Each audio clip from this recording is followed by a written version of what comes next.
Nangako si Pangulong Rodrigo Duterte na maghihigpit ito laban sa mga opisyal ng PhilHealth na malalaman niyang ibinubulsa ang pondo para sana sa health insurance program ng mga tao. Ayon sa Pangulo, yayariin niya ang lahat ng mga nasa PhilHealth. Ako talaga, huwag kayong magkakamali. Itong PhilHealth, sabi ko, yayariin ko kayo. Paniwala kayo. Yung mga inosente naman, wala kayong dapat yan. Tahimik lang kayo at continue working. Pero yung ngayon ito, nakalusot kayo sa ibang maybe presidente. O dito sa akin, sad-sad talaga kayo.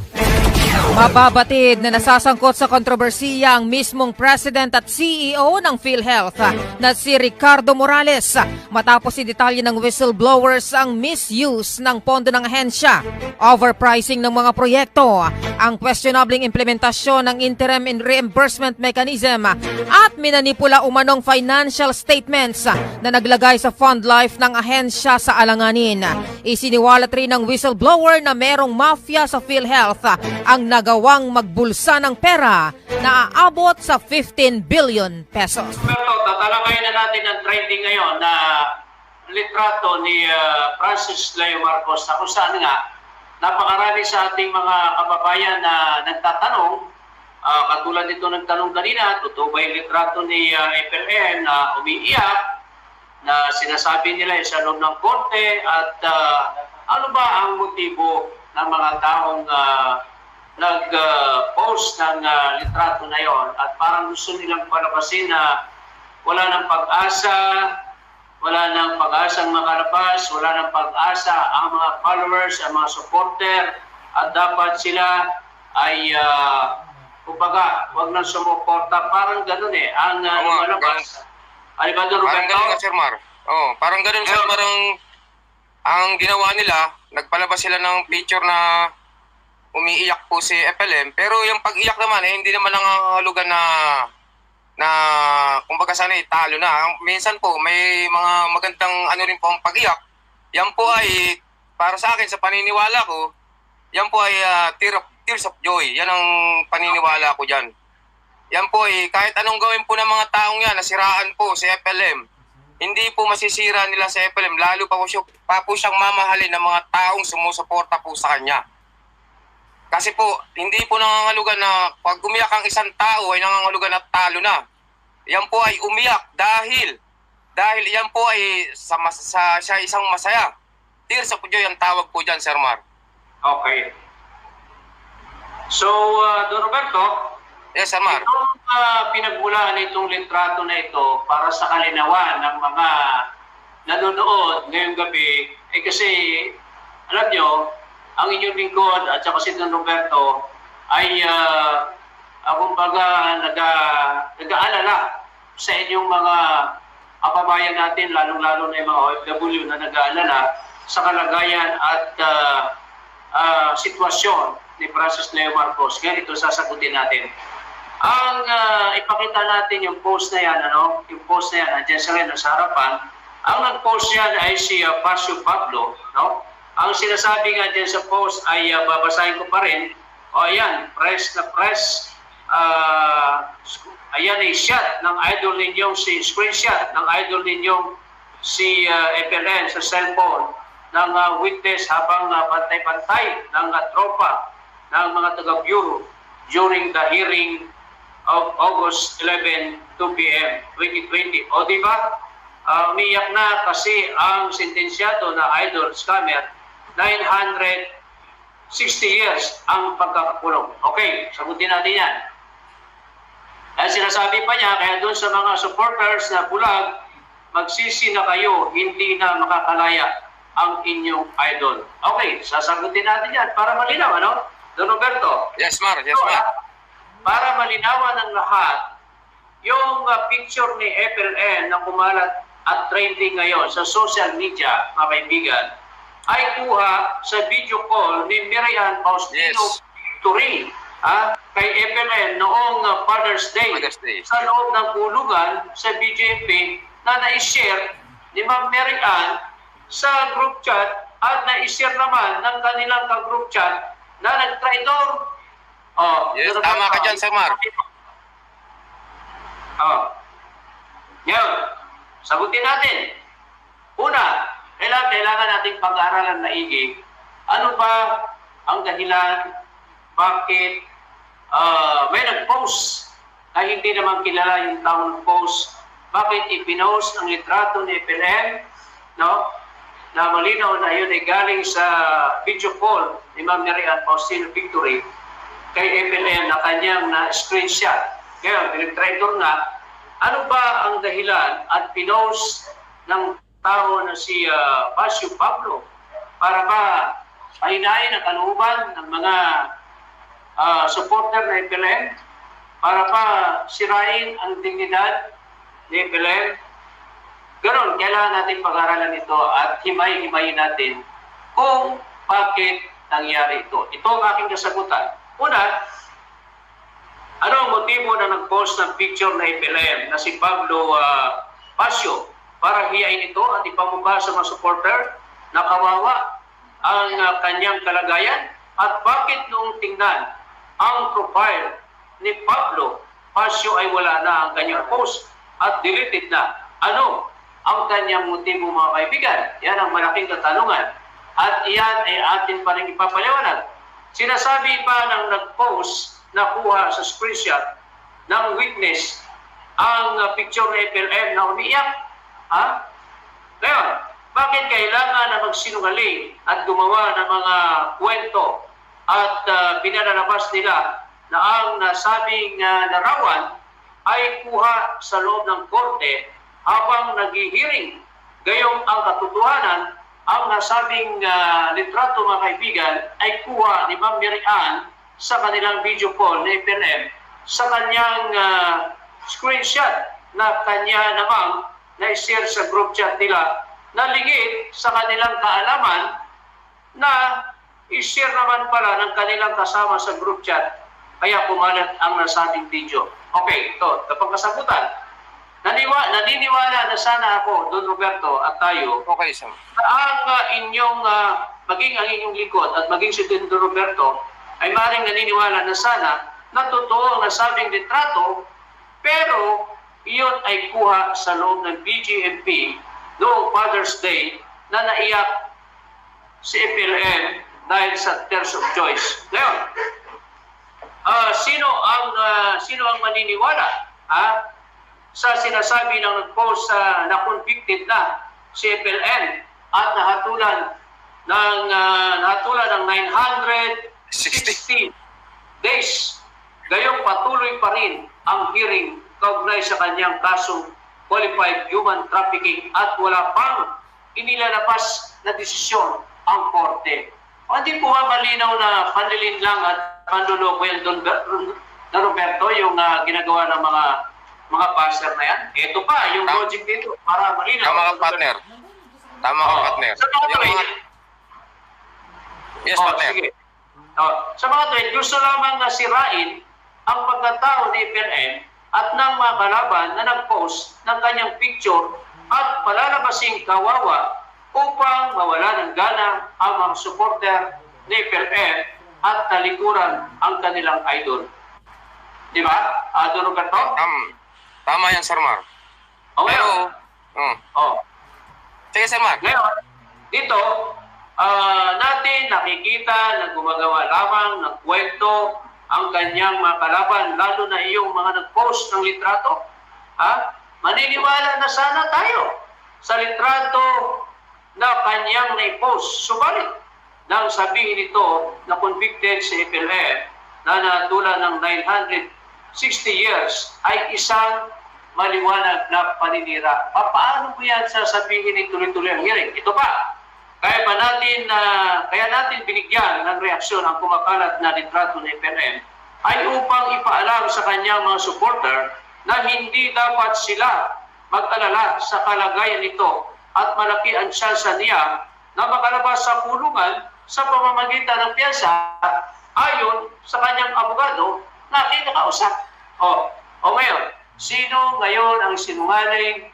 Sino ngayon ang gumagawa ng kwento-kwento na palalabasin nyo na convicted na, hindi na makakalaya, 960 years.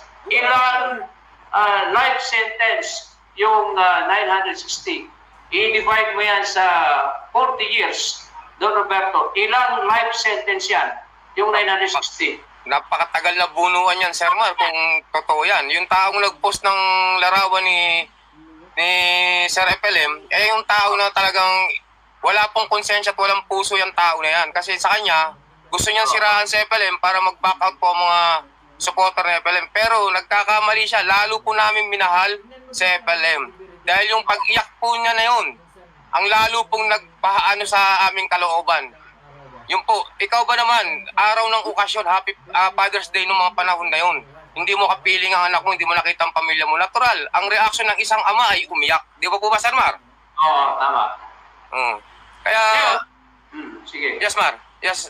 Ngayon, kaya doon sa mga kababayan natin at mga overseas Filipino workers sa buong mundo na nagmamahal kay PNM, ay huwag kayong mag-alala na nasa maayos ang kanyang kalagayan at under process ang kaniyang bail application at nakakapagpiyasa na siya sa mga kaso at nakapagpiyasa na siya, take note nakapagpiyasa na sa PNM sa mga kaso na isinampa sa kanya, maliban na lamang sa isang kaso na aking binanggit, yung qualified human trafficking. Malinaw po yan. Kung may kaso naman na yung binabanggit nila, isa, dalawa, hindi natin alam kung anong ano yun.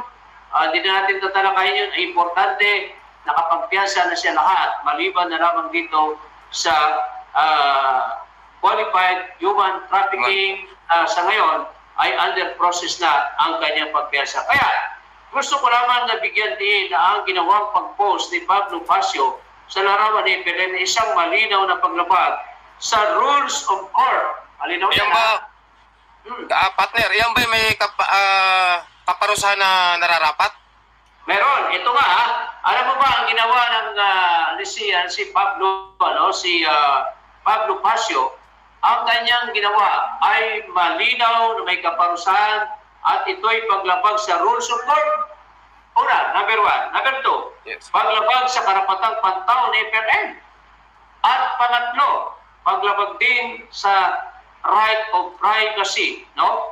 Ay yung tinatawag nating Data Privacy Act of Republic Act 10173 of 2012, mga kaibigan. So, yung Data Privacy Act, pag ikaw lumabag dyan, ikaw ay makukulong sapagkat malinaw sa Republic Act 10173 of 2012 ay malinaw na hindi maaring i-default, hindi maaring ilabas ang anumang pagkakalanlan, ang anumang detalye ng isang tao kung ito ay walang pahintulot ng isang tao o ng maging ng korte.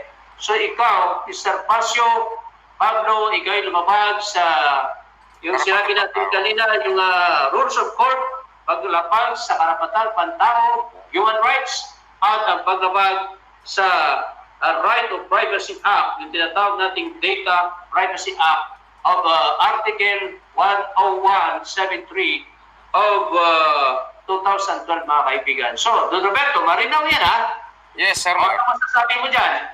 Ayan dapat talaga maparusahan yung taong gumawa niya, yan si Pablo, yan dapat maparusahan yung tao niya kasi nilabag niya yung karapatang pantao ni Sir FLM. Kaya kayong mga Tabobo Warriors o anuman, wag ho kayong gagawa ng mga tawag ito, yung mga picture o ilalabas nyo, nasisiraan nyo si FLM. Hindi ho kami na dyan, lalo ho namin minamahal si FLM. Lahat po kami mga OFW, lahat po kami na sumusuporta ay wala pong balak iwanan ang aming minahal. Yun lang po, Sir Mar. Sana maparusahan yung makmak. Ano ba pilido niya, Sir Mar? Pablo Pasio. Pablo Pasio, sana maparusahan ka sa ginawa mo na yan.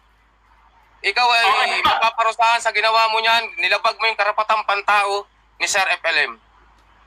Thank you, Don Roberto. Alam niyo, mga kaibigan, yung mga ganyang paglabas-labas ng mga litrato, yan ay malinaw doon sa paglabag na merong intensyon na sirain ang pagkatao ng isang individual. Yung maglalabas ka ng mga balitang mga mali, mga litrato na yan, kaya kung sana'y assuming, ito Don Roberto Paliwanag sir, ko lang. yes. Assuming na totoo yung litrato na umiiyak si FLM, no? Malinaw yan. Malinaw, Dahil ang malinaw. ating sinasabi, totoo yung litrato, hindi edited, hindi yung tungkol doon sa yung high-tech na drawing, pagparagay Oo, na sir, natin. oo. Pero yung inyong ibinalita, yung inyong pinost, yung inyong content, yung inyong caption ay mali. Una, yung litrato na yan ay kuha sa BJMP noong Father's Day na noon ay panahon nga ng kanyang pag-iyak bilang tears of joy, umiyak siya. So okay na Yes. litrato, totoo. Pero pag binigyan mo ng content, pag binigyan mo ng caption na umiiyak dahil makukulong na at hindi na makakalaya dahil convicted na at may parusang 960 years. Yan ay malinaw na kasinungalingan. Malingan. Sapagkat tuloy-tuloy ang hearing, merong hearing once a week. So may hearing nung nakarang Martes. Sa Martes may hearing ulit. Sunod na Martes may hearing ulit. 4 times a month ang hearing. Kaya nagpapasalamat tayo sapagkat mabilis ang trial, Mabilis ang trial at asahan natin na sa hinaharap, tayo naniniwala na makakalabas sa FLM. Dahil hindi sa mamalaki, kausap ko yung abogado, malaki ang tsansa na makakalaya sa FLM. Dahil yan naman ay kanyang karapatan. Bagamat, hindi maaring madalin, lalong-lalo na, mga kaibigan, siya ay inakusahan, siya ay inakusahan na siya ay kasali sa conspiracy. Ang name ng nagpapakalat ay, anong pangalan? Pablo Pasio. Pablo Oo. Pasio nga. Eh, yan po ba legit ang pangalan yan, Sir Mar? Pablo Pasio. Pablo Pasio, may account siya, Pablo Pasio eh. Oo. Kasi yung mga baser, gumagamit ng mga fake account yan, mga fake na pangalan, tapos Pwede rin na fake yan. Oo. Yung naglabas ng litrato na yan, yung Pablo Pasio na yan, kung nasaan ka man ngayon, mapaparusahan ka sa ginawa mong paninira sa taong iniidolo namin. Tanda mo yan, sinabi ko sa'yo. Okay. Don Roberto, Yes. yung kasi, alam mo, si FLM ay inaakusahan ng dalawang siya ay inililing ng prosekusyon na siya ay kasabwat, nagkaroon ng conspiracy, Nagkaroon ng conspiracy na sinasabing si FLM daw ay kasabwat ng dalawa doon sa isang pag-recruit sa babae, sabihin natin something like that. Pero malinaw doon sa batas na ang conspiracy ay mahirap patunayan, Actually, meron tayong sulat dyan, pwede natin basahin yan. Yung conspiracy kasi, mahirap yan. At yan, kahit na si halimbawa, si Pedro, nakabaril si Pedro, Pero, meron pang isang testigo, pati yung si Jose, halimbawa, si Pedro, si Juan, si Jose.